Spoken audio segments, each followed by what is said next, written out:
Hi friends, कैसे हैं आप लोग। एक बार पुनः से स्वागत है आपका इस चैनल पर जिसका नाम है बायोलॉजी वाला डीके। ठीक है मित्रों, हम लोग एनिमल फाइलम का स्टडी कर रहे हैं जिसमें हम एंट अमीबा हिस्टोलिटिका तक का स्टडी कर चुके हैं। चलिए आज शुरुआत करते हैं एक नए जीनस की, एक नए प्रोटोजोन की जिसका नाम है प्लाज्मोडियम। ठीक है, प्लाज्मोडियम से एक डिजीज़ होता है जिसका नाम है मलेरिया।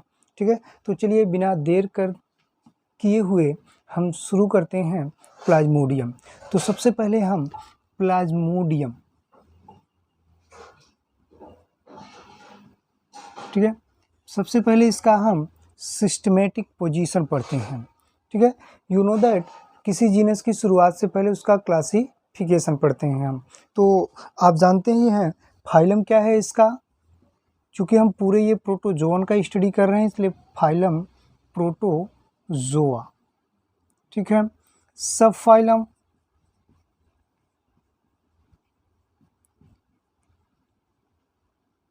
प्लाज्मोड्रोमा। ठीक है, उसके बाद क्लास स्पोरोजोआ। पीछे आपने पढ़ा था कि स्पोरोजोआ क्लास के सभी जीनस जो होते हैं वो इंडोपैरासाइट होते हैं। ठीक है, इसमें जो गमनांक दैट मीन्स लोकोमोटरी आर्गन होते हैं वो अब्सेंट पाए जाते हैं स्पोरोजोआ में।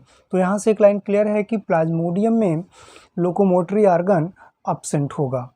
ठीक है, चलिए ऑर्डर की बात करें तो ऑर्डर है हीमोस्पोरिडिया। ठीक है, उसके बाद जीनस है प्लाज्मोडियम। इसमें हम कई स्पीसीज का स्टडी करेंगे इसलिए स्पीसीज की बात बाद में करते हैं।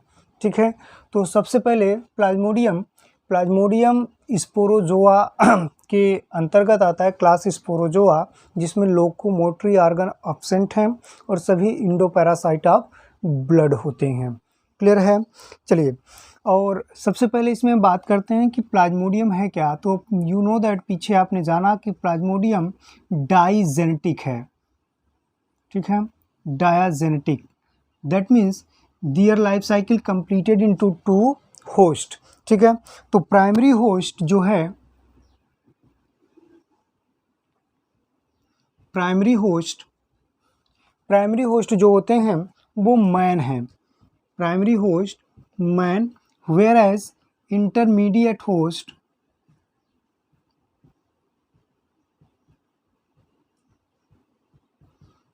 मॉस्क्यूटो। और कौन सा? Female Anopheles. Female Anopheles. तो प्लाज्मोडियम डाइजेनेटिक है जिसका प्राइमरी होस्ट मानव है, मनुष्य है, और इंटरमीडिएट या सेकेंडरी होस्ट मॉस्क्यूटो या फीमेल एनाफिलीज है। ठीक है, फिर कुछ स्टार पॉइंट की बात हम करते हैं। केवल एसेक्सुअल लाइफ साइकिल जो होते हैं वो मैन में पाए जाते हैं। Both sexual and asexual life cycles occur in mosquito. तो only asexual cycle occur in man। ठीक है, whereas both asexual and sexual cycle occur in mosquito और फीमेल एनाफिलीज में। ठीक है, क्लियर है। चलिए, मंकी जो होते हैं, बंदर, वो प्लाज्मोडियम के रिजर्वायर का काम करते हैं। जिसने स्टेज प्लाज्मोडियम के मनुष्य में पाए जाते हैं उतने स्टेज मंकी में भी पाए जाते हैं। बट मंकी में मलेरिया काज नहीं होता और मनुष्य में एक डिजीज़ काज होता है जिसका नाम है मलेरिया। तो मंकी क्या है, प्लाज्मोडियम के रिजर्वायर का काम करता है। तो monkey is the reservoir of Plasmodium. Monkey is reservoir of Plasmodium. ठीक है, मंकी क्या है? प्लाज्मोडियम का रिजर्वायर है। ठीक है, क्यों? क्योंकि मैंने आपको बताया कि जितने भी स्टेज होते हैं प्लाज्मोडियम के सभी मंकी में पाए जाते हैं, लेकिन मंकी को कोई रोग अर्थात डिजीज नहीं हो रहा है। प्लाज्मोडियम के कारण मलेरिया हो रहा है तो मंकी को मलेरिया नहीं हो रहा है, जबकि मनुष्य में एक रोग डिजीज काज होता है जिसको हम क्या कह रहे हैं? मलेरिया। ठीक है, तो all the stage of Plasmodium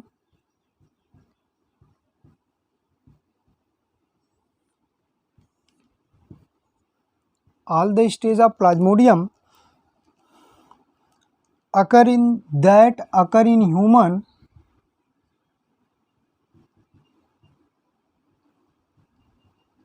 also found in monkey, also found in monkey।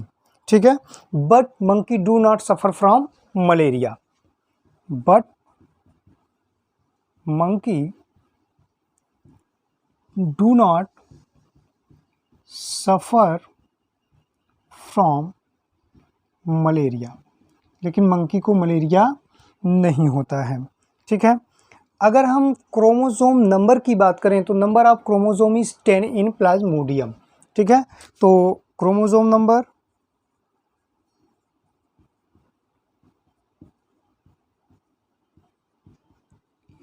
10, chromosome number कितना है? 10 है। ठीक है, सबसे पहले एक सेनापति, सेना के नायक जिसका नाम है रोनाल्ड रॉस, उन्होंने सबसे पहले बताया कि मलेरिया का संबंध अर्थात जो डिजीज़ हो रहा है मलेरिया, उसका संबंध मच्छर से होता है और उसको फैलाने का काम उसके किसके कारण होता है? That means blood parasite Plasmodium. Plasmodium का संबंध मच्छर से है, इसको बताने का काम रोनाल्ड रॉस ने किया। तो एक बात करते हैं हम, Ronald Ross prove that malaria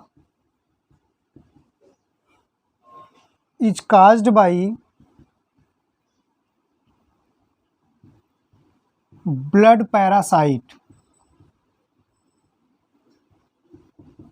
और इसी ब्लड पैरासाइट को आप क्या कह रहे हैं? प्लाज्मोडियम। ठीक है, दैट अकर इन प्लाज्मोडियम, और ये स्टमक में पाए जा रहे हैं मॉस्किटो के, और मॉस्किटो के द्वारा ही फैलते हैं। That transmitted by female Anopheles mosquito. ठीक है, तो इतना नोट कर लीजिए, फिर आगे चलते हैं।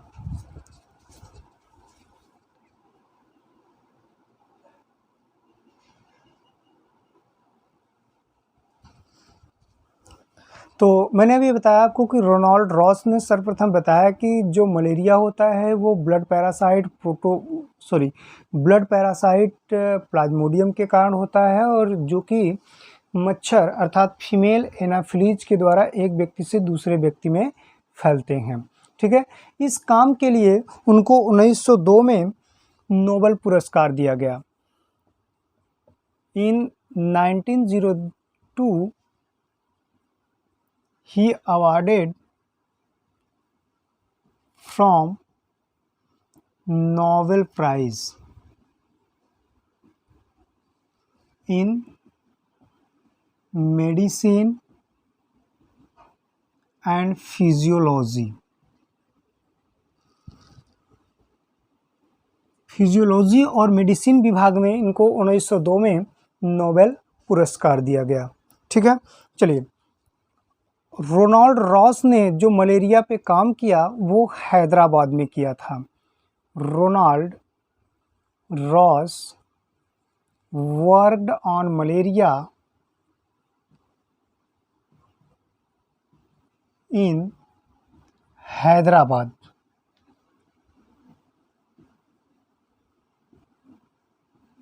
ठीक है, उन्होंने अपना काम कहाँ किया? हैदराबाद में। उन्होंने 1897 में इन 1897 discovered oocyte of Plasmodium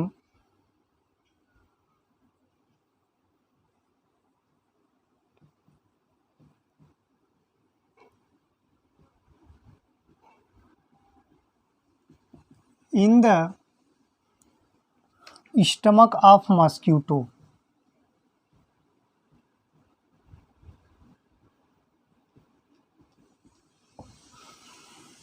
mosquito के स्टमक में उन्होंने सबसे पहले प्लाज्मोडियम के oocyte को देखा। ठीक है, अब ये तो रहा जनरल थिंग्स जो कि हमने प्लाज्मोडियम के बारे में जाना।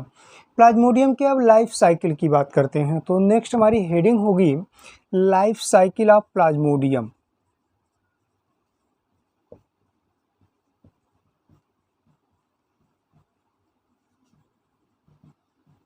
तो अभी हमने पढ़ा कि लाइफ साइकिल जो होते हैं वो दो जेनेटिक में कंप्लीट होते हैं। Sexual life cycle completed into man, sexual and asexual life cycle completed into mosquito.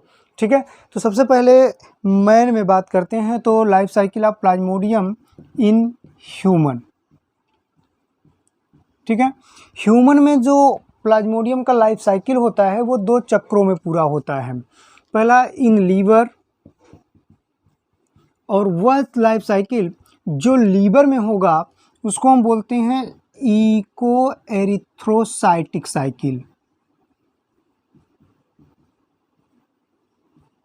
ठीक है, या इसी को हम बोल सकते हैं प्री एरिथ्रोसाइटिक साइकिल।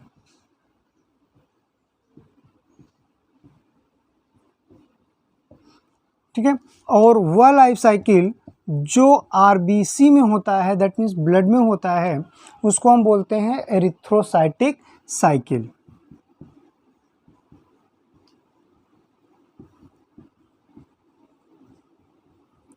क्लियर है? तो ह्यूमन में हम देख रहे हैं कि प्लाज्मोडियम की 2 लाइफ साइकिल चलती है, एक इको एरिथ्रोसाइटिक साइकिल, दूसरा प्री एरिथ्रोसाइटिक साइकिल। वो लीवर में होगा, जबकि आरबीसी में एरिथ्रोसाइटिक साइकिल का निर्माण होता है। ठीक है, तो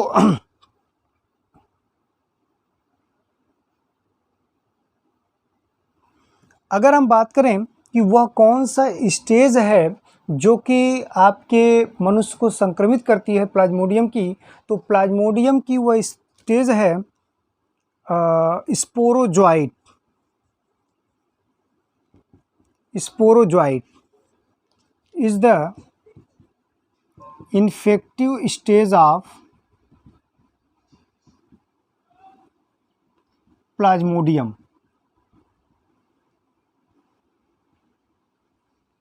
that infect human।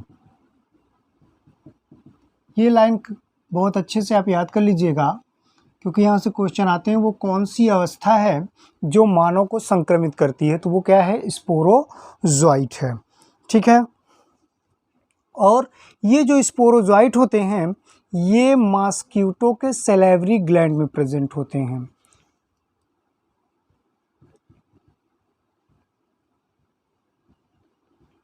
ठीक है, तो कहाँ प्रेजेंट है? मॉस्क्यूटो के सैलिवरी ग्लैंड में पाए जाते हैं। तो जब कोई मच्छर बाइट करता है तो बाइट की सहायता से, उसके सलाइवा की सहायता से वो हमारे ब्लड में पहुंच जाते हैं। ठीक है, और आरबीसी को तोड़ना चालू करते हैं। तो जैसे ही ये ब्लड में पहुंचते हैं, ठीक है, reaching the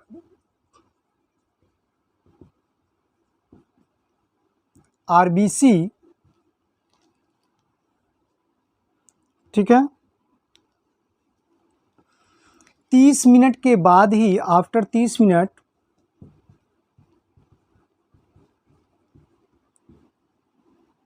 they reach into liver. Reaching the RBC मतलब ब्लड में पहुंचने के 30 मिनट बाद ही वो कहाँ पहुंच जाते हैं? लीवर में। लीवर में ये मल्टीप्लाई होते हैं। ठीक है, इन लीवर दे मल्टीप्लाई, ठीक है, कौन, स्पोरोजोइट मल्टीप्लाई होते हैं, ठीक है। मल्टीप्लाई होने के बाद ये फिर से बाहर निकलेंगे and they attack on RBC, और वो फिर से आरबीसी पर अटैक करते हैं। मतलब सबसे पहले ये ब्लड में पहुँचे, ब्लड में पहुँचने के 30 मिनट बाद ही वो कहाँ पहुँच जाते हैं, लीवर में। लीवर में ये अपनी संख्या में वृद्धि करते हैं। संख्या में वृद्धि करने के बाद वो फिर से जब बाहर निकलते हैं लीवर सेल से तो आरबीसी पर अटैक करते हैं, ठीक है। आरबीसी पे अटैक करने के कारण आरबीसी का जो हीमोग्लोबिन होता है, आरबीसी का हीमोग्लोबिन, तो ये आरबीसी को रैप्चर कर देते हैं, ठीक है। रैप्चर करने के बाद ये एक टॉक्सिन रिलीज करते हैं, टॉक्सिन रिलीज, और उसका नाम है हीमोजॉइन। और यही जो टॉक्सिक है ये चिल मतलब कपकपी और फीवर के लिए रिस्पॉन्सिबल होता है। तो कह सकते हैं responsible for chill and fever. कौन, हीमोजॉइन। और हीमोजॉइन क्या है अभी आगे हम बताएंगे कि हीमोजॉइन हीमोग्लोबिन से टूटा हुआ एक टॉक्सिक पदार्थ है, ठीक है। चलिए, मच्छर जब किसी व्यक्ति को काटता है तो वो एंटीकोगुलेंट स्रावित करता है, जिसके कारण ब्लड जमता नहीं है और वो आसानी से ब्लड को चूस पाती है, ठीक है। तो बहुत सारे स्पोरोजोइट्स जब ब्लड में पहुंच जाते हैं 30 मिनट के बाद ही वो लीवर में पहुंचते हैं। लीवर में पहुंचने के बाद अपनी संख्या में वृद्धि करते हैं। वृद्धि करने के बाद फिर से ब्लड में आते हैं। ब्लड में आने के बाद वो आरबीसी को तोड़ना चालू करते हैं, जिसके कारण एक विषैला पदार्थ बनता है, टॉक्सिक पदार्थ बनता है, जिसको हम क्या कहते हैं, हीमोजॉइन। और यही हीमोजॉइन चिल या फीवर के लिए जिम्मेदार होते हैं, ठीक है। इतना नोट कर लीजिए। फिर हम वो पढ़ते हैं life cycle of plasmodium that occur in liver, that means liver साइजोगोनी और प्री एरिथ्रोसाइटिक साइकिल, ठीक है। इतना नोट कर लीजिए।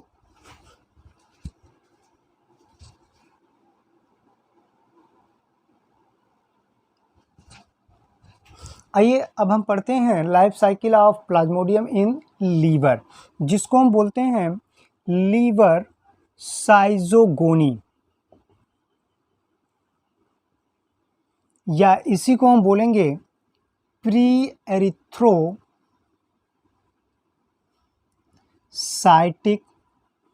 साइकिल, ठीक है। It is the first cycle occur in liver, ठीक है। तो ये क्या है, फर्स्ट साइकिल है दैट अकर इन लीवर। तो the first cycle of Plasmodium that occur in liver is called pre erythrocytic cycle और लीवर साइजोगोनी, ठीक है। अब यहाँ एक सवाल उठता है कि प्लाज्मोडियम लीवर में ही क्यों मल्टीप्लाई हो रहे हैं या फिर लीवर में ही क्यों पहुँच रहे हैं, ठीक है। तो इसका एक कारण ये है कि लीवर जो होते हैं वो रिजर्व फूड, मनुष्य में जो रिजर्व फूड होता है वो कहाँ पाए जाते हैं, reserve food in the form of glycogen,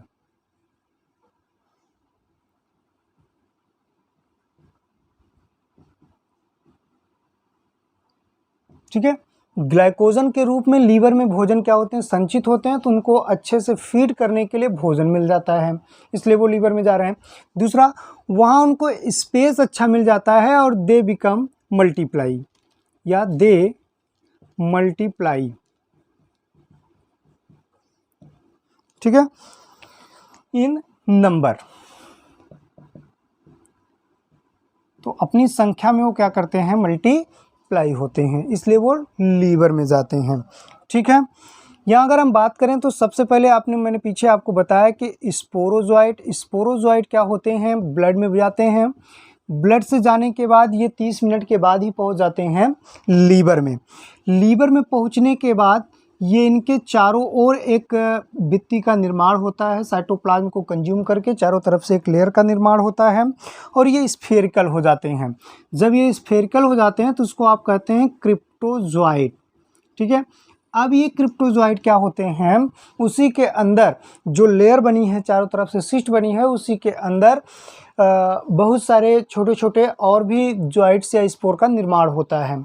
ठीक है, और इस कंडीशन को जिसमें वो छोटे छोटे स्पोर बनाते हैं उसको हम साइजोगोनी कहते हैं। साइजोगोनी, दैट मीन्स साइजोगोनी के द्वारा वो क्या होते हैं, छोटे छोटे स्ट्रक्चर बनाते हैं और उस छोटे छोटे स्ट्रक्चर को हम साइजोन्ट, इस स्तर पर ट्रोफोजॉइट या स्पोरोजॉइट या मलेरिया को हम क्या कह रहे हैं, साइजोन्ट, और इसके द्वारा जो बनता है वो बनता है क्रिप्टोमीरोजॉइट्स।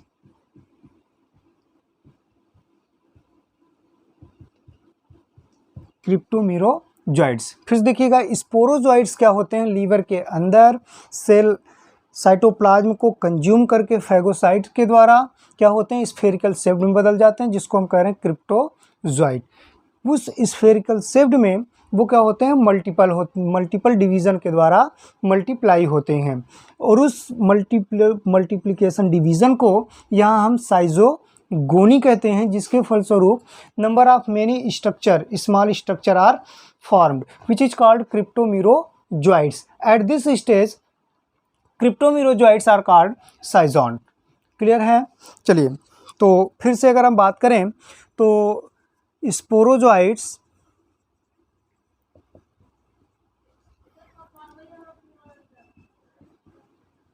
Inter in liver cell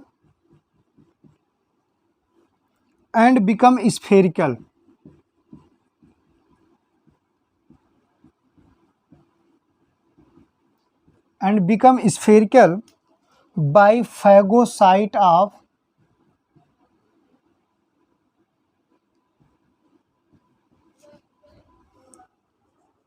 cytoplasm। ठीक है, now these are termed cryptozoite, और इसी संरचना को हम क्या कह रहे हैं, क्रिप्टोजॉइट। मतलब स्पोरोजॉइट स्फेरिकल शेप्ड के हो गए, साइटोप्लाज्म को फैगोसाइट करके, और इसी रचना को हम क्या कह रहे हैं, क्रिप्टोजॉइट। ठीक है, आगे बात करते हैं। क्रिप्टोजॉइट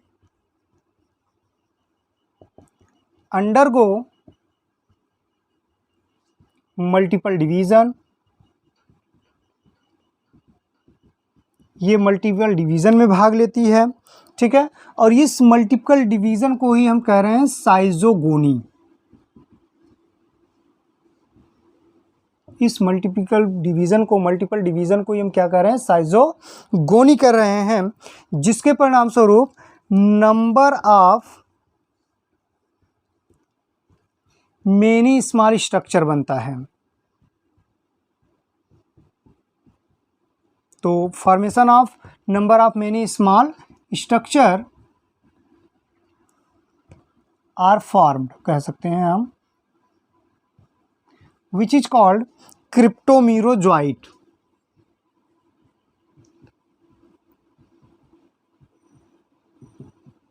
क्रिप्टोमीरोजॉइट, और इस स्टेज पर हम क्या करते हैं कि क्रिप्टोमीरोजॉइट को या क्रिप्टोजॉइट्स को हम साइजोन्ट को नाम से जानते हैं। ठीक है, क्योंकि क्रिप्टोजॉइट से ही मल्टीपल डिवीज़न में भाग लिया, और भाग लेने के बाद बनाया क्या, क्रिप्टोमीरोजॉइट। ठीक है, तो उस क्रिप्टोजॉइट को जिसके द्वारा क्रिप्टोमीरोजॉइट्स का निर्माण हुआ है, eight this stage cryptozoite called साइजोन्ट। इस स्टेज पर ही हम इसको क्या कह रहे हैं, साइजोन्ट कह रहे हैं। ठीक है, अब साइजोन्ट याद करिए, एक साइटोप्लाज्म को कंज्यूम करके एक चारों तरफ ही स्फेरिकल संरचना बनाई थी, और उसी स्फेरिकल के अंदर बहुत सारे क्रिप्टोमीरोजॉइट्स का निर्माण हुआ है। अब लीवर सेल और साइजोन्ट दोनों ब्रस्ट होंगे और ये पहुंच जाएंगे आपके आरबीसी में। ठीक है, तो नेक्स्ट पॉइंट क्या है, liver cell and schizont burst फट जाते हैं एंड क्रिप्टोमीरोजोइट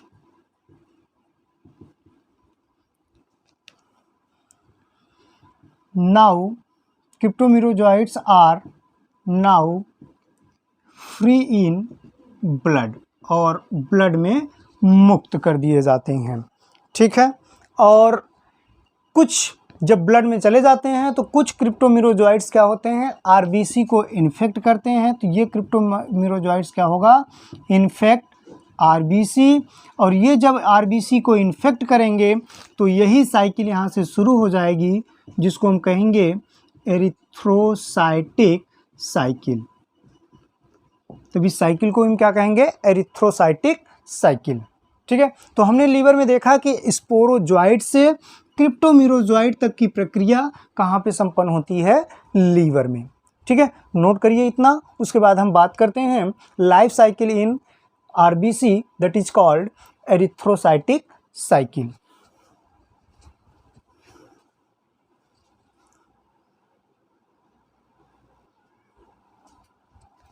नेक्स्ट हमारा है life cycle of Plasmodium in RBC, that is called erythrocytic cycle या एरिथ्रोसाइटिक साइजोगोनी। ठीक है, एरिथ्रोसाइटिक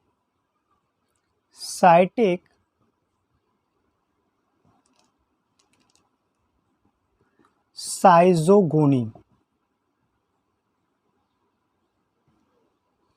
एरिथ्रोसाइटिक साइजोगोनी। ठीक है, वहाँ याद करिए हम आरबीसी से क्रिप्टोमीरोजोइट्स क्या हुआ था, आया था आपका लीवर से क्रिप्टोमीरोजोइट आया था आरबीसी में या ब्लड में। ठीक है, तो क्रिप्टोमीरोजोइट से आगे की प्रक्रिया यहाँ पर शुरू होगी। तो क्रिप्टोमीरोजोइट्स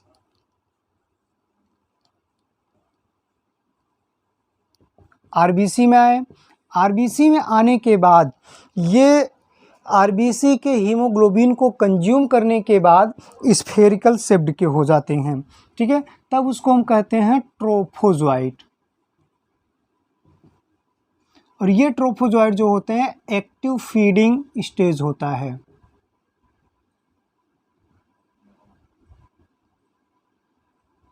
एक्टिव फीडिंग स्टेज होता है, क्लियर है। इसके बाद ये हो जाएंगे सिग्नेट रिंग स्टेज।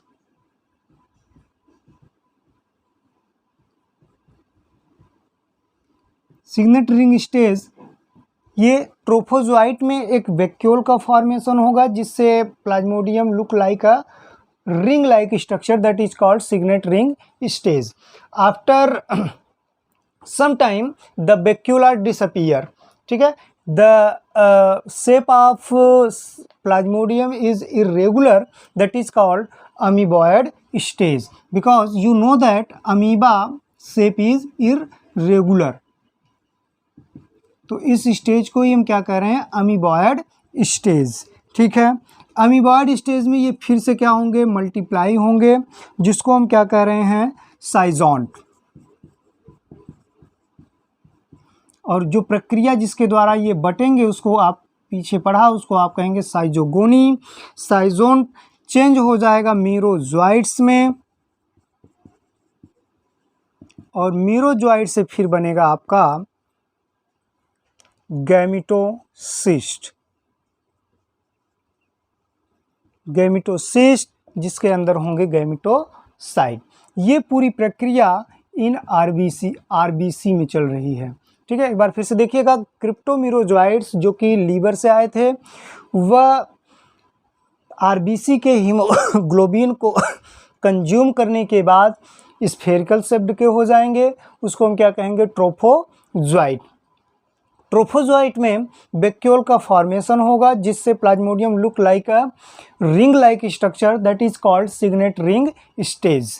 ठीक है, after some time the vacuole are disappear and Plasmodium is irregular in shape, that is condition called amoeboid stage. In amoeboid stage, they multiply.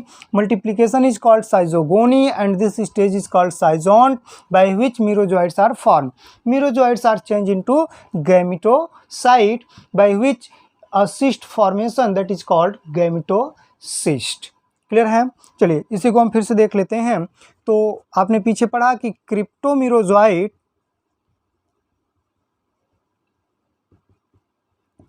Infect RBC को इन्फेक्ट करता है, ठीक है। दे फैगोसाइट आरबीसी के haemoglobin को consume करते हैं and become spherical, और गोलाकार हो जाते हैं, बिकम स्फेरिकल। और इसी रचना को हम क्या कहते हैं? ट्रोफोजोइट। और ऊपर मैंने आपको बताया ये क्या है? Active feeding stage. Active feeding stage, ठीक है। मैंने बताया कि ट्रोफोजोइट के अंदर लेटर ऑन, मतलब थोड़ी देर बाद में, ट्रोफोजोइट के अंदर एक बिग वैक्यूल का निर्माण होगा, जिससे प्लाज्मोडियम लुक लाइक या trophozoite look like a ring like structure, that is called signet ring stage. तो लेटर ऑन बाद में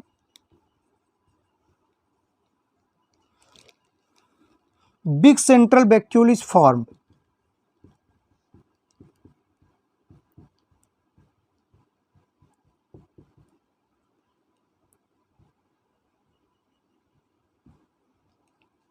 ठीक है, इन साइटोप्लाज्म ऑफ ट्रोफोजोइट।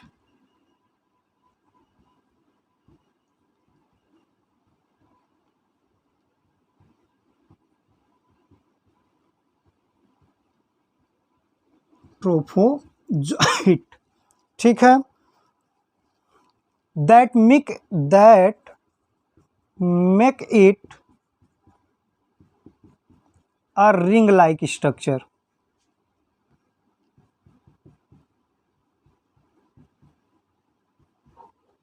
जो इसको रिंग लाइक स्ट्रक्चर बनाते हैं, और यही स्ट्रक्चर कहलाता है सिग्नेट रिंग स्टेज।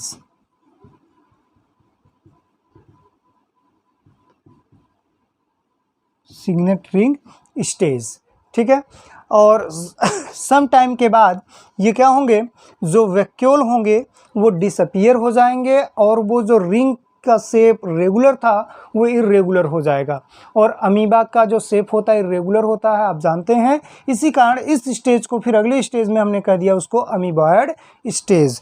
तो after vacuole loss,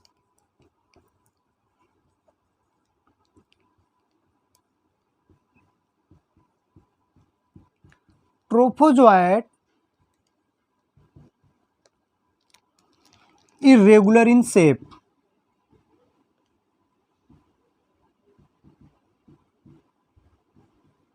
irregular in shape, ठीक है। तो अब इस समय प्लाज्मोडियम क्या होगा? Look like a amoeba, by which plasmodium look like amoeba.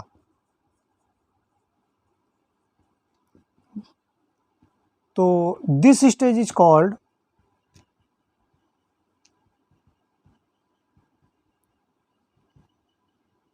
Amoeboid stage. Amoeboid stage, clear है?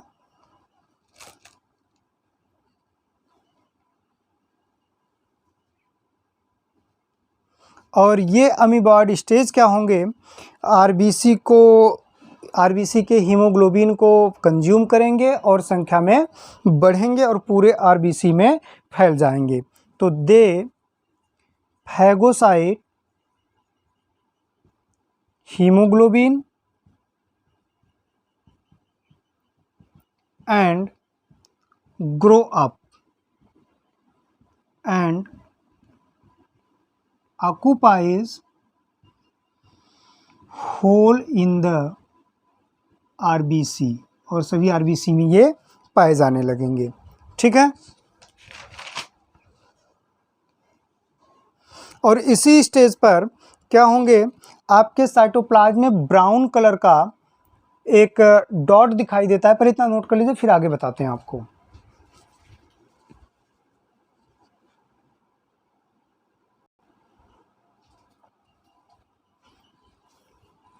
अब इस समय जब अमीबॉइड स्टेज में वो आरबीसी के हीमोग्लोबिन को कंज्यूम करेंगे, तो कंज्यूम करने के बाद एक ग्रीन रेडिश ब्राउन कलर का ग्रेन्यूल दिखाई देगा आरबीसी के साइटोप्लाज्म में, और जिसको हम कहेंगे हीमोजॉइन ग्रेन्यूल्स। याद करिए, यही टॉक्सिक पदार्थ बना था पीछे जो उसको हमने बताया था, हीमोजॉइन। इसी के कारण चिल और फीवर, कपकपी और बुखार आता है। ठीक है, तो at this stage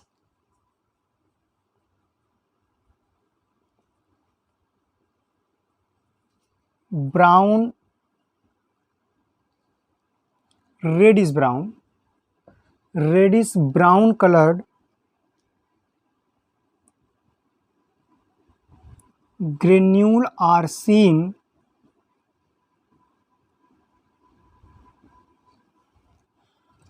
in the cytoplasm.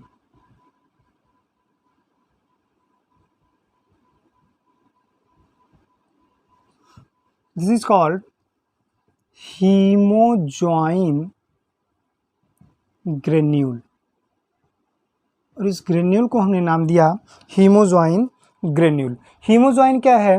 Haemoglobin, आप जानते हैं कि हीमोग्लोबिन दो पार्ट से बना है, haem that is pigment and globin that is protein. ठीक है, तो ग्लोबिन जो होती है प्रोटीन, वो ट्रोफोजोइट्स दैट मीन्स प्लाज्मोडियम के लिए भोजन का काम करती है, न्यूट्रिशन का काम करती है, जबकि हिम बच जाता है।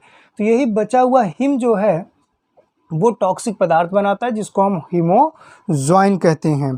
ठीक है, और ये जो बचा हुआ हीमोग्लोबिन जो कि रेडिश ब्राउन कलर का था, जिसको हम हीमोजॉइन ग्रेन्यूल कहते हैं, यही बाद में क्या होते हैं, ब्राइट येलो कलर में चेंज होते जाते हैं, चमकीले पीले रंग में। ठीक है, तब उसको नाम देते हैं हम सूफनर डॉट। और सूफनर डॉट तब दिखाई देता है जब हम प्लाज्मोडियम वाइवेक्स से ग्रसित होते हैं। तो सूफनर डॉट क्या है? Schuffner dot is the residue of heme part of haemoglobin that is called haemozoin. Clear? तो आगे हीमोजॉइन ग्रेन्यूल। हीमोजॉइन ग्रेन्यूल जो होते हैं, haemozoin granule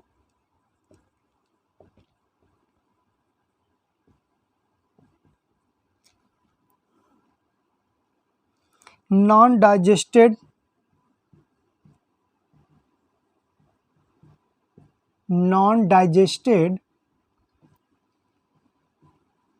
him part of haemoglobin. Haemoglobin का नॉन डाइजेस्टेड पार्ट होता है haemozoin granule.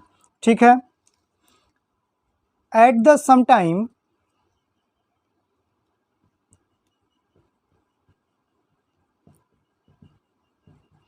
bright yellow colored granule appear in the cytoplasm of RBC.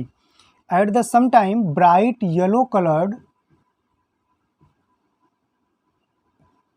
granule appear in the cytoplasm of RBC, that is called Schuffner dot. और इसी को हम क्या कह रहे हैं? सूफनर डॉट।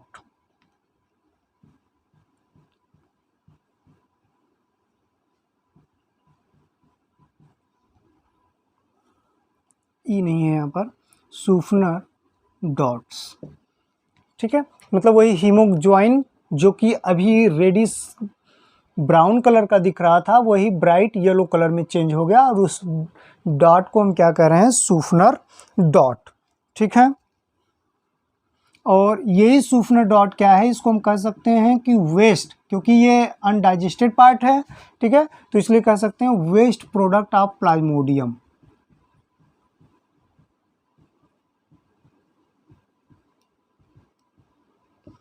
इसी वेस्ट प्रोडक्ट को टेस्ट के द्वारा हम ज्ञात करते हैं, जिससे हम पता लगाते हैं कि मलेरिया है कि नहीं है, ठीक है।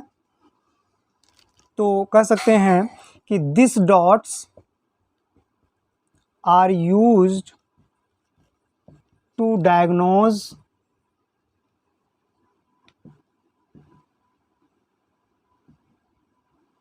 ऑफ मलेरिया, ठीक है। मलेरिया को जानने के लिए क्या करते हैं, इसी डॉट को देखा जाता है, जो कि ब्लड में क्लियरली रूप से दिखाई देते हैं, ठीक है। यहाँ एक स्टेन का यूज किया जाता है, स्टेन नाम है रोमानोवस्की, रोमानोवस्की स्टेन, ठीक है। स्टेन जिसका नाम क्या है, Romanowsky stain, use to know Schuffner dot.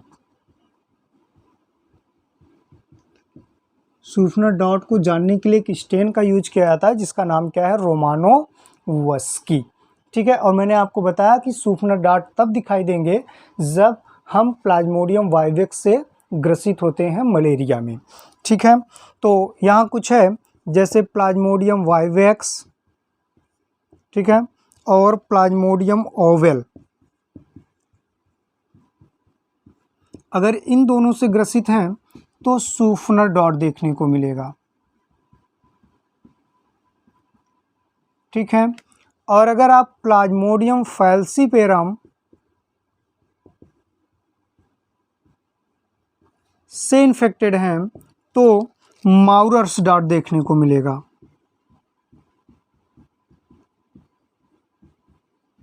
और अगर प्लाज्मोडियम मलेरी से संक्रमित होते हैं तो देखने को मिलेगा ज़ीमैन डॉट्स। याद रखिएगा, यहाँ से बहुत अच्छे से क्वेश्चन पूछे जाते हैं कि सूफनर डॉट कब दिखाई देगा, माउरर डॉट्स कब दिखाई देगा और ज़ीमैन डॉट कब दिखाई देगा। तो जब हम प्लाज्मोडियम वाइवेक्स और प्लाज्मोडियम वोवेल दो स्पीसीज से इन्फेक्टेड होते हैं तो ब्लड में सूफनर डॉट्स दिखाई देते हैं। जब प्लाज्मोडियम फैल्सीपेरम से इन्फेक्टेड होते हैं तो माउरर डॉट्स देखने को मिलता है, और प्लाज्मोडियम मलेरी से इन्फेक्टेड होते हैं तो ज़ीमैन डॉट देखने को मिलता है, ठीक है। पीछे हमने देखा कि एक चार्ट आपने बनाया था, साइजोंट स्ट्रक आया था। साइजोंट क्या है, साइजोगोनी, साइजोगोनी is the asexual life cycle. तो यह एसेक्सुअल लाइफ साइकिल है जो कि लीवर और आरबीसी दोनों में पाया जाता है, ठीक है। तो कह सकते हैं schizont is asexual stage found in liver and RBC, जो कि लीवर और आरबीसी दोनों में पाया जाता है, ठीक है। और ये स्पोरोगोनी या साइजोगोनी, पीछे दिखाया था मल्टीपल डिवीजन होता है, जिसको आप क्या कहते हैं, साइजोगोनी के द्वारा रिप्रोड्यूस होते हैं, ठीक है। ट्रोफोजोइट्स क्या होते हैं, एक एंजाइम सिक्रीट करते हैं जिसके कारण हीमोग्लोबिन दो पार्ट्स में टूट जाते हैं, एक हीम और दूसरा ग्लोबिन, ठीक है। यहाँ बताते हैं ट्रोफोजोइट्स सिक्रीट एन एंजाइम, ठीक है। तो ट्रोफोजोइट के एंजाइम के कारण हीमोग्लोबिन दो पार्ट में टूट जाएगा, हीम प्लस ग्लोबिन, ठीक है।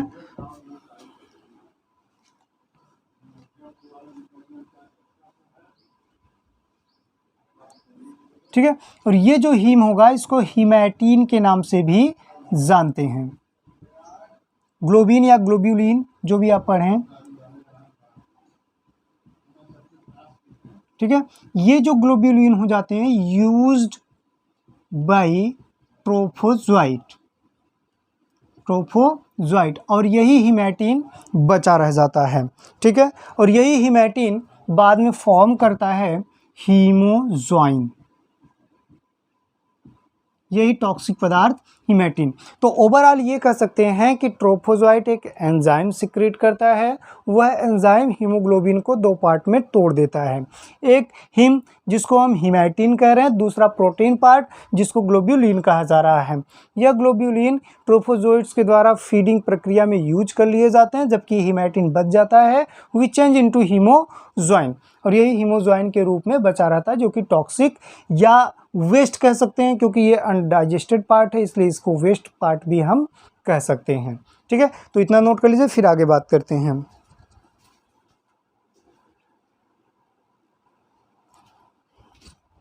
तो मैंने आपको बताया कि हीमोग्लोबिन के दो पार्ट, हीमैटिन और प्रोटीन।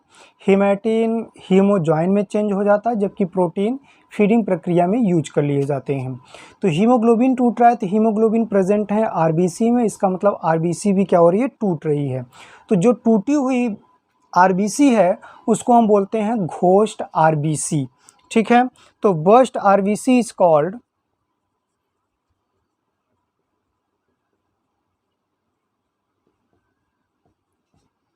Ghost RBC.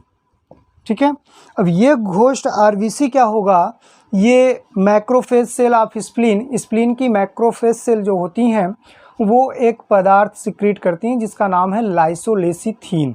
यह लाइसोलेसिथीन क्या करता है, घोस्ट आरबीसी को डिस्ट्रॉय करने का कार्य करता है। ठीक है, तो कह सकते हैं कि मैक्रोफेज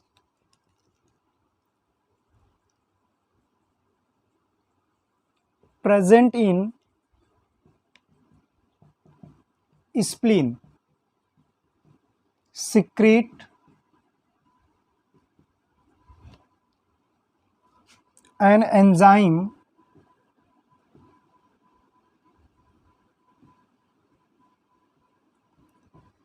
लाइसोलेसिथीन। ये एंजाइम का नाम है जो कि स्प्लीन के मैक्रोफेज सेल के द्वारा सिक्रीट हो रहा है, विच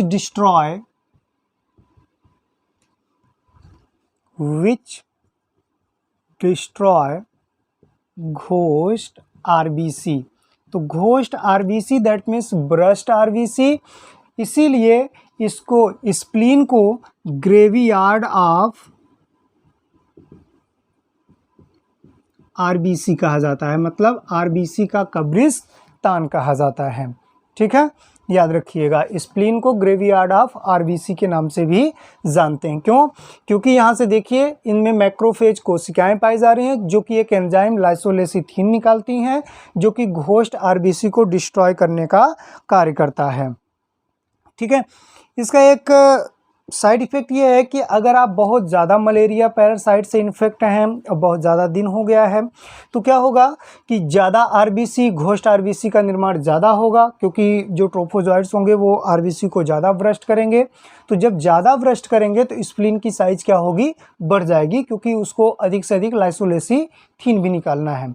तो अधिक लाइसोलेसिथीन रिलीज होने के कारण क्या होते हैं, जो न्यूली फॉर्म आरबीसी होते हैं या हेल्थी आरबीसी होते हैं वो भी डिस्ट्रॉय हो जाते हैं, जिसके कारण व्यक्ति को एक तरफ तो मलेरिया हुआ है और हेल्थी आरबीसी के डिस्ट्रॉय होने के कारण एनीमिया भी हो जाता है। तो जिसको हम क्या कहते हैं, मेगेली ऑफ स्प्लीन। क्योंकि स्प्लीन के कारण वह एनीमिया उत्पन्न हो रहा है, इसलिए मेगेली ऑफ स्प्लीन या स्प्लीन इंडेक्स के नाम से भी जानते हैं। ठीक है, in case of excessive Mullerian infection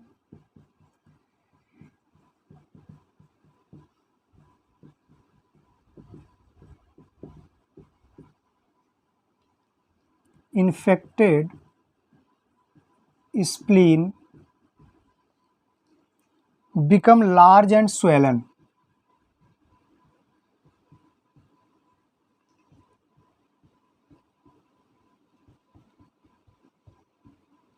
large हो जाती है और सूज जाती है। ठीक है, और इसी डिजीज़ को हम, तब ये डिजीज़ है जिसको हम कहते हैं मैगेली ऑफ स्प्लीन या spleen index,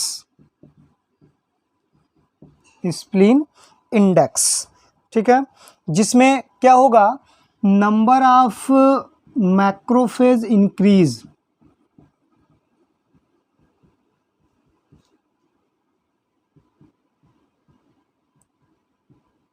and release more लाइसोलेसिथीन, और अधिकाधिक लाइसोलेसिथीन निकालेंगे, ठीक है। और ये जो लाइसोलेसिथीन होगा, मोर लाइसोलेसिथीन कॉज एनीमिया, ठीक है। तो मोर लाइसोलेसिथीन कॉज एनीमिया,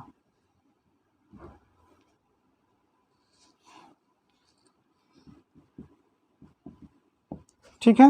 वो क्या करेगा, एनीमिया करेगा, क्योंकि ये ब्लड में पहुंचेंगे, तो ब्लड में पहुंचने के बाद लाइसोलेसिथीन जो होंगे वो हेल्थी आरबीसी को भी डिस्ट्रॉय कर देंगे, ठीक है, डिस्ट्रॉय।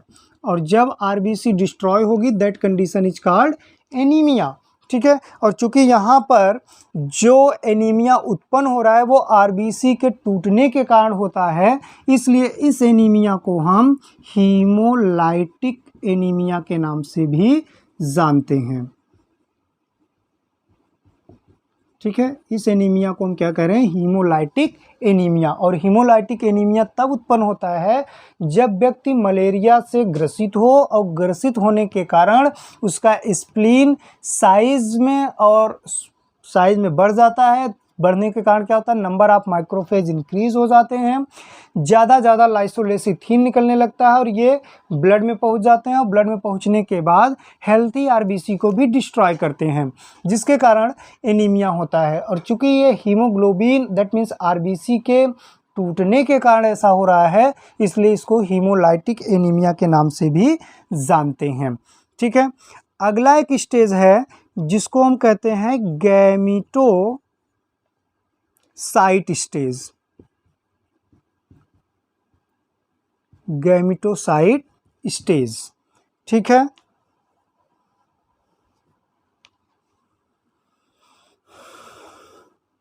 तो जब क्या होते हैं, इरिथ्रोसाइटिक कंप्लीट होने लगता है, तो मीरोजॉइट्स बने हुए थे, याद होगा आपको, साइजोन के द्वारा अभी चार्ट में, जिसको हम क्या कह रहे हैं, मीरोजॉइट्स। वो मीरोजॉइट्स क्या होते हैं, एक नए स्टेज में आरबीसी में इंटर करते हैं और एक नए स्टेज का फॉर्मेशन करते हैं, जिसको हम क्या कहते हैं, गैमीटोसाइट स्टेज। तो मीरोजॉइट इन्फेक्ट आरबीसी, मतलब एक दूसरे आरबीसी को, and form new stage. This new stage is called gametocyte stage, ठीक है। और फर्स्ट स्टेज था आपका स्पोरोजोइट, और लास्ट स्टेज है gametocyte. It is the last stage that occur in human, ये लास्ट स्टेज है जो कि ह्यूमन में पाए जाते हैं, ठीक है। प्लाज्मोडियम में बायोलॉजिकल रिदम पाया जाता है, तो इन Plasmodium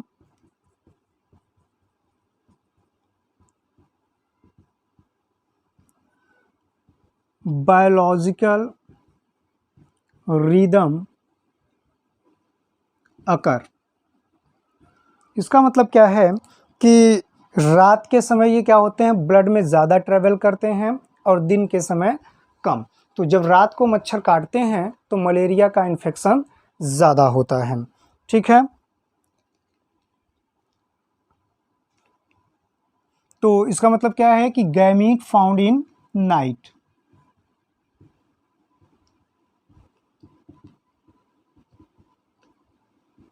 gamete found in night, ठीक है। From late evening up to midnight.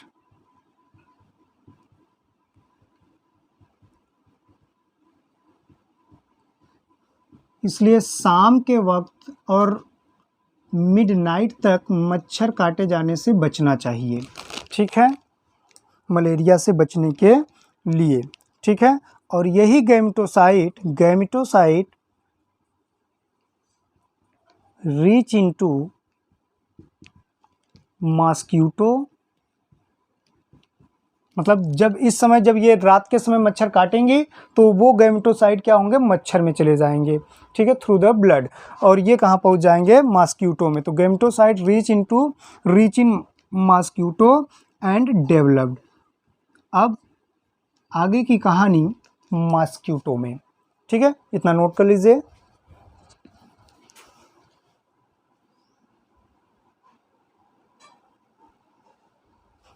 तो गैमेटोसाइट्स दैट मीन्स गैमीट पहुंच गए अब मच्छर में और वहां पे वो डेवलप्ड होंगे, ठीक है। तो वह गैमेटोसाइट जो ब्लड में रह गए हैं अब वो क्या होंगे, WBC के द्वारा डिस्ट्रॉय कर दिए जाएंगे, ठीक है। तो अब कहाँ पहुंच गए गैमेटोसाइट, आपके मच्छर में, ठीक है। तो जो गैमेटोसाइट है ये दो प्रकार के होते हैं। गैमेटोसाइट इज टू टाइप, एक मैक्रोगैमेटोसाइट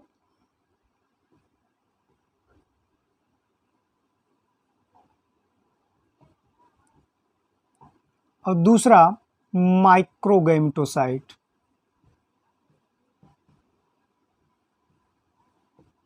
ठीक है। एक फीमेल गैमीट की तरह और दूसरा मेल गैमीट की तरह वर्क करता है,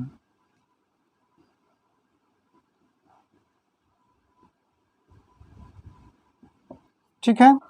अब ये हम पढ़ रहे हैं लाइफ साइकिल इन मॉस्किटो में लाइफ साइकिल। तो वह प्लाज्मोडियम की वह कौन सी अवस्था है जो मॉस्किटो को प्रभावित करती है, तो गैमेटोसाइट इज द, और इसमें दो प्रक्रियाएं होंगी, एक होगा गैमीटोगोनी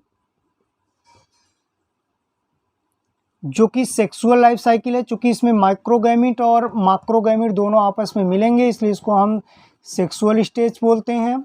और दूसरा है स्पोरोगोनी, दैट मीन्स स्पोर का निर्माण होगा, और ये है स्पोर का निर्माण एसेक्सुअल होता है, ठीक है। इसीलिए मैंने शुरू में आपसे कहा था कि sexual and asexual both life cycle occur in mosquito, ठीक है। ये हम पढ़ रहे हैं मॉस्किटो में जीवन चक्र।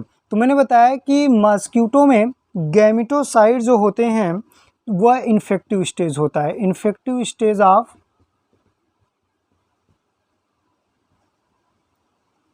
प्लाज्मोडियम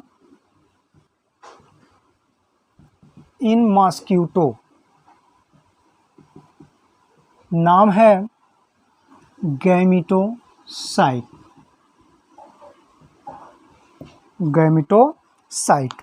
ठीक है। मेच्योर गैमेटोसाइट जो होते हैं, mature gametocyte occur in stomach of female Anopheles,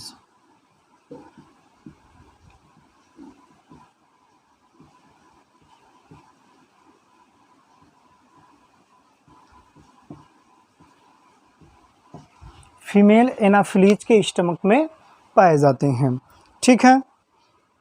सबसे पहले क्या होगा, माइक्रोगैमेट अंडरगो प्रोसेस ऑफ स्पर्मेटोजेनेसिस, चूंकि ये देखिए मेल गैमेट की तरह काम कर रहा है इसलिए इसको ये स्पर्मेटोगेनेसिस में भाग लेता है। तो माइक्रोगैमेट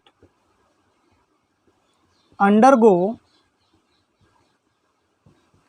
प्रोसेस ऑफ स्पर्मेटोजेनेसिस, ठीक है, किसमें भाग लेता है, स्पर्मेटोजेनेसिस में, जिसमें न्यूक्लियस जो होते हैं मियोटिक डिवीजन द्वारा बढ़ते हैं, in which nucleus divided meiotically,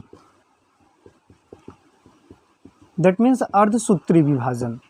ठीक है, परिणाम स्वरूप क्या होते हैं, 8 स्पर्म फॉर्म, 8 स्पर्म का फॉर्मेशन होता है। ठीक है, बाई ए सिंगल माइक्रोगैमीट, एक सिंगल माइक्रोगैमीट से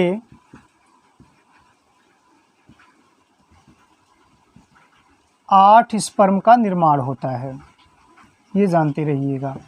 ठीक है, आगे मैक्रोगैमीट फॉर्म ओवम, ओवम का निर्माण करती है by the process of oogenesis।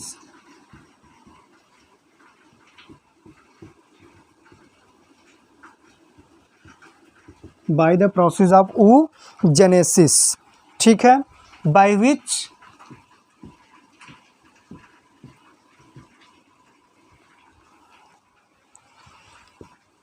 one ovum and 3 polar body are formed, जिसके परिणाम स्वरूप एक ओवम का और 3 पोलर बॉडी का निर्माण होता है। तो हमने देखा कि माइक्रोगैमीट से 8 स्पर्म का फॉर्मेशन होता है और मैक्रोगैमीट से एक ओवम का और 3 पोलर बॉडी का। ठीक है, ये जो माइक्रोगैमीट और मैक्रोगैमीट होता है, microgamete and macrogamete formed in gut of mosquito, mosquito के गट में बनता है, याद रखिएगा। ठीक है, अब fertilization take place between microgamete and macrogamete, that means 1 sperm and 1 ovum fertilize to each other and form zygote। ठीक है, तो after fertilization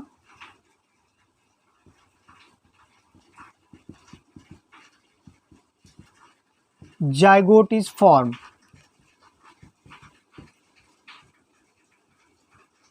ठीक है,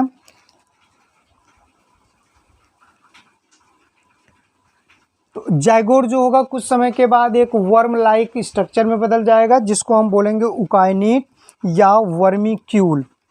ठीक है, तो zygote are converted into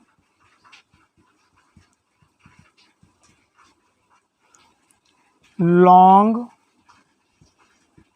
worm like structure.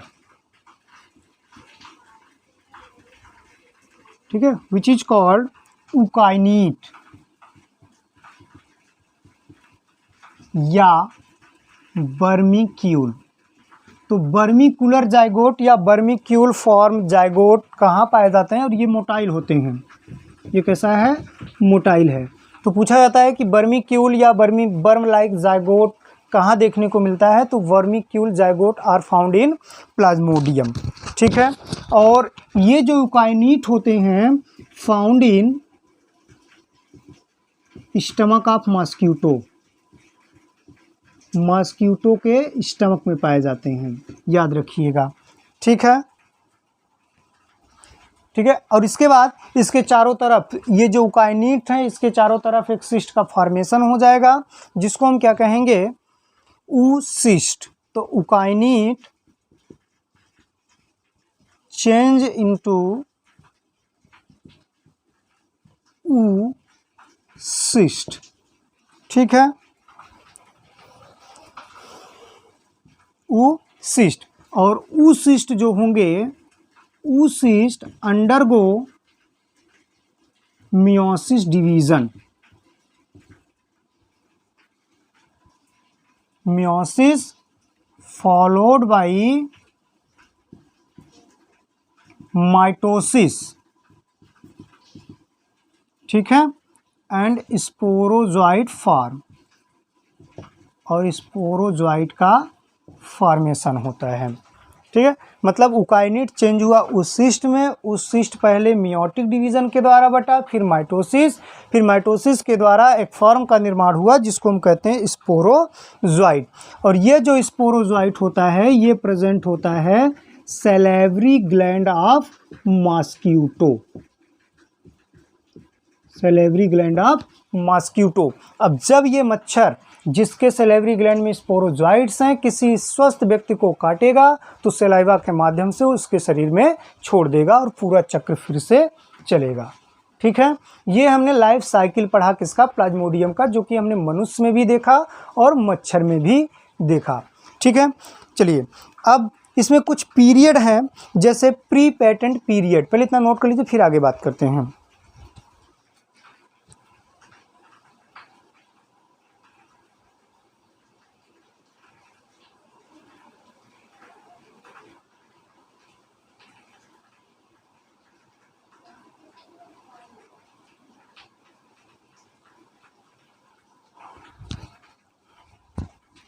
एक टर्म है इसमें pre patent period. Pre patent period क्या होता है, duration between initial infection of Plasmodium and first appearance in the blood.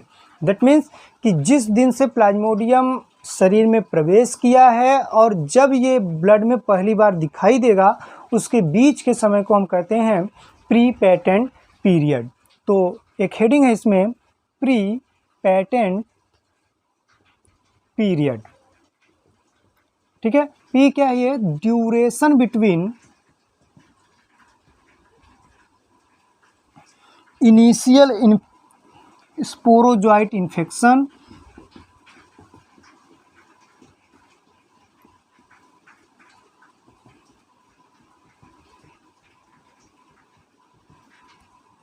ठीक है, initial sporozoite infection and first appearance of the parasite.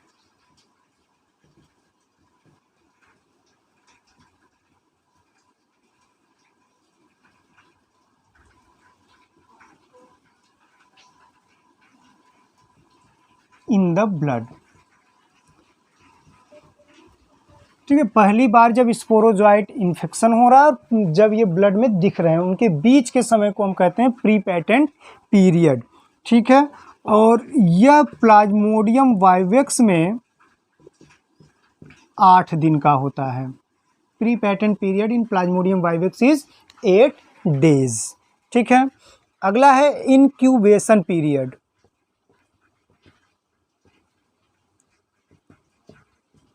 Incubation period ये क्या है, duration between transmission of sporozoite and first appearance of symptoms of malaria. That means रोगाणु pathogen के शरीर में प्रवेश से लेकर के उसके कारण जो रोग होता है उसका प्राथमिक लक्षण दिखने तक के समय को हम क्या कहते हैं, इंक्यूबेशन पीरियड। दोनों में अंतर माइन्यूट सा है, इसमें स्पोरोजोइट इन्फेक्ट कर रहा है और पैरासाइट को देखा जा रहा है। उसमें क्या है, इंक्यूबेशन पीरियड में पैरासाइट इन्फेक्ट तो कर रहा है लेकिन उसके कारण हो रहा है मलेरिया। तो पहली बार जब मलेरिया का लक्षण दिखेगा और उसके प्रवेश से दोनों के बीच के समय को हम क्या कहेंगे, incubation period. That means duration between initial sporozoite infection and first appearance of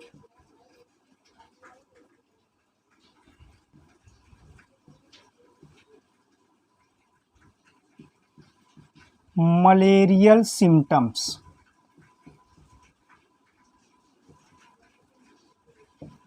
malarial symptoms. ठीक है, तो इसको हम क्या कहेंगे, इंक्यूबेशन पीरियड। ठीक है, प्लाज्मोडियम वोवेल और प्लाज्मोडियम वाइवेक्स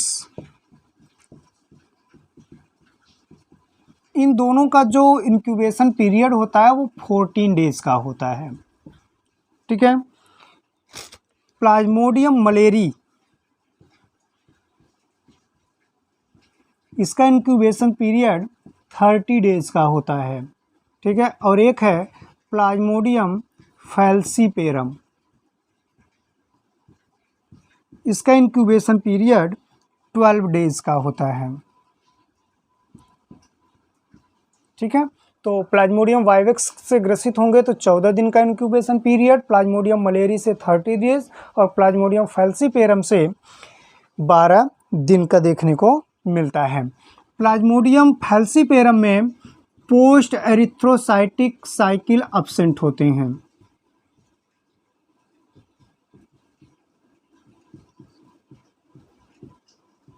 याद रखिएगा, पोस्ट एरिथ्रोसाइटिक साइकिल अब्सेंट इन प्लाज्मोडियम फैल्सीपेरम, ठीक है।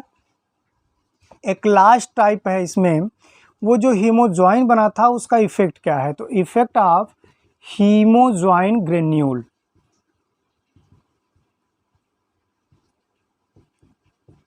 इफेक्ट ऑफ हीमोजॉइन ग्रेन्यूल, ठीक है। हीमोजॉइन ग्रेन्यूल के कारण प्राइमोक्सा आता है, दैट मीन्स दौरा आता है। मलेरिया के दौरे को 3 भागों में बांटा गया है, रिगर स्टेज, ठीक है, और फेब्रिल स्टेज और डाइवर्सेंट स्टेज, दैट मीन्स जूड़ी प्रावस्था, ज्वर प्रावस्था और स्थगन प्रावस्था। जूड़ी प्रावस्था जिसमें व्यक्ति को बड़ी तेजी के साथ कपकपी लगती है, और दूसरा फेब्राइल स्टेज जिसमें शरीर का तापमान बहुत ज़्यादा बढ़ जाता है, जिसमें बुखार आता है और फिर उसके बाद व्यक्ति को पसीना होने लगता है, बिल्कुल कमजोरी के अलावा व्यक्ति बिल्कुल स्वस्थ महसूस करता है, उसको कहते हैं डाइवर्जेंट स्टेज। तो इसमें 3 स्टेज होते हैं, पहला है रिगर स्टेज, ठीक है, इसको हम जूड़ी प्रावस्था भी कहते हैं, ठीक है। इसमें क्या होगा, alternation, contraction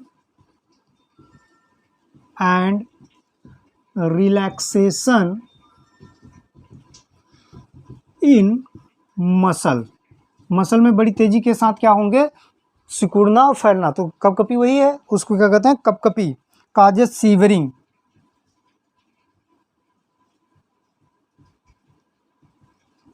causes shivering and cold sensation,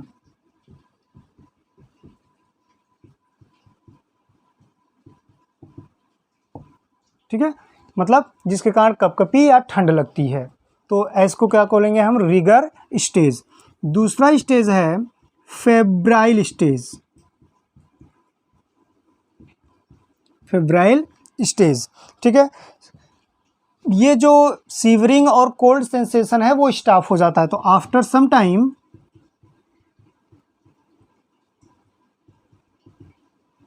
severing मतलब कपकपी लगना एंड कोल्ड सेंसेशन स्टॉप, बंद हो जाते हैं, एंड टेम्परेचर इज राइज, और तापमान क्या होता है, बढ़ जाता है। इस कंडीशन को हम क्या कहेंगे, फेब्राइल स्टेज, ठीक है। और ये जो टेम्परेचर का राइज है ये अनफेवरेबल कंडीशन होता है फॉर प्लाज्मोडियम,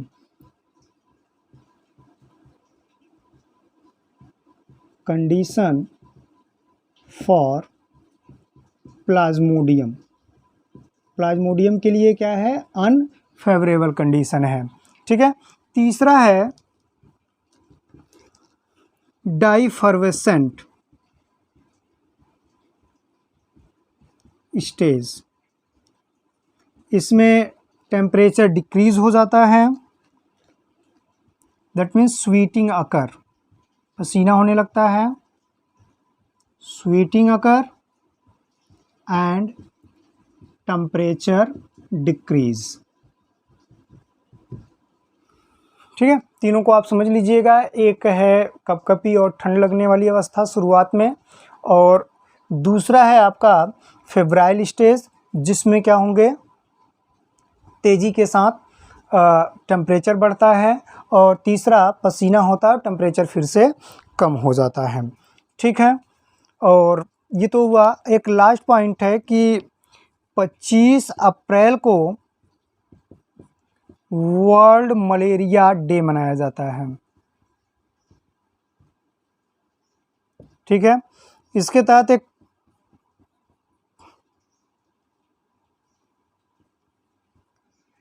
कार्यक्रम के तहत मलेरिया का इरिडिकेशन किया जाता है, जिसको नाम दिया गया है NEMP, national eradication of malarial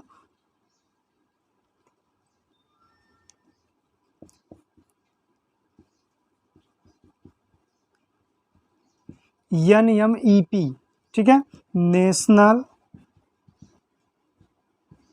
malarial eradication programme. National programme, ठीक है। ये तीनों स्टेज के कारण देखिए, जब हम प्लाज्मोडियम वाइवेक्स से ग्रसित होते हैं तो इसमें जो ये इफेक्ट होता है ये हर 48 घंटे के बाद दिखाई देता है, ठीक है, जिसके कारण इसको हम कहते हैं टर्सियन मलेरिया। इसको हम बोलेंगे टर्सियन मलेरिया, ठीक है। प्लाज्मोडियम मलेरी में यही आपके 72 घंटे के बाद आता है, आवर्स, ठीक है, जिसको हम बोलते हैं क्वार्टियन मलेरिया।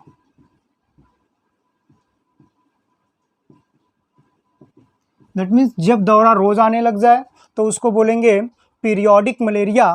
तो पीरियोडिक मलेरिया तब होता है जब एक से अधिक जातियां आपको ग्रसित कर लेती हैं, तो वो होता है पीरियोडिक मलेरिया, ठीक है। ये दौरे के आधार पे, दैट मीन्स जब रोज ये ट्राइमेक्सा आने लगे तो समझिए पीरियोडिक, 48 घंटे के बाद आता है तो टर्सियन मलेरिया, तब उसमें प्लाज्मोडियम वाइवेक्स, और जब 48 घंटे में आता है तो प्लाज्मोडियम मलेरी।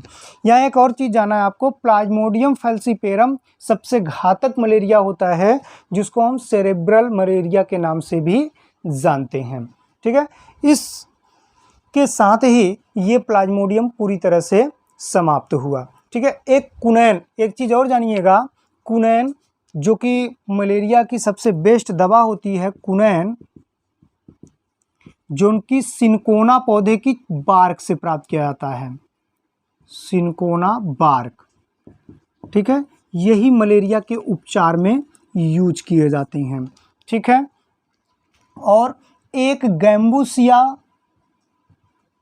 फिश है जिसको पाला जाता है फॉर द, ये क्या करते हैं, मच्छर के लार्वा और उसके एग को नष्ट करने का कार्य करते हैं। तो ये इरिडिकेशन में हम प्रयोग कर सकते हैं। उसके साथ साथ मॉस्किटो नेट, मॉस्किटो जेली, इन सब का भी प्रयोग कर सकते हैं मलेरिया से बचने के लिए, ठीक है।